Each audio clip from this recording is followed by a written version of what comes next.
तर गोड गोड पुरणपोळी सोबत कटाची आमटी प्यायला तुम्हालाही आवडते ना? चला तर आपण तेच आज बनवणार आहोत.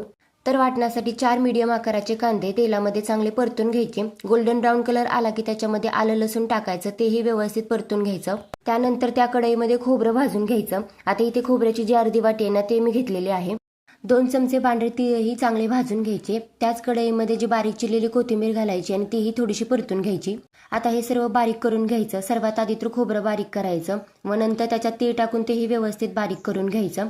त्यानंतर यामध्ये कांदा, आलं लसूण आणि कोथिंबीर टाकायचे आणि याचं बारीक एकदम पेस्ट करून घ्यायची. थोडंसं पाणीही घालायचं म्हणजे ते एकदम छान बारीक होतं. त्यानंतर यामध्ये जो घरचा मसाला असतो ना तो 1 चमचा घालायचा आणि बारीक करून घ्यायचा. एकदम पातळ असं बारीक झालं पाहिजे.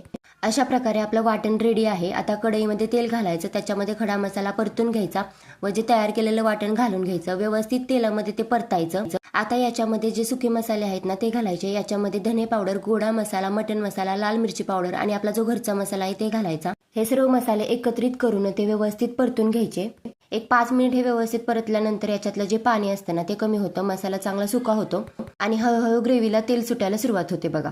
तर पहा, मसाल्याला चांगलं तेल सुटलेलं आहे. आता याला जिरे, मोहरी आणि कढीपत्त्याची फोडणी द्यायची. कढीपत्त्यामुळे याची वास खूप छान येतो. यामध्ये मसाला चांगला परतून घ्यायचा आणि जे लवणी असतं म्हणजे आपल्या डाळीचं पाणी असतं ना ते याच्यामध्ये घालून घ्यायचं. हे सर्व एकत्रित करून घ्यायचं व तुम्हाला जर जास्त घट्ट हवी असेल आमटी तर याच्यामध्ये थोडीशी डाळ घालून घ्यायची. तर 15 मिनिट हा मसाला चांगला या आमटीमध्ये शिजून द्यायचा. तर हा मसाला जेवढा चांगला शिजेल ना तेवढे या आमटीला चव येते. अशा प्रकारे पुरणपोळी सोबत खायला झणझणीत अशी कटाची आमटी आपली तयार आहे.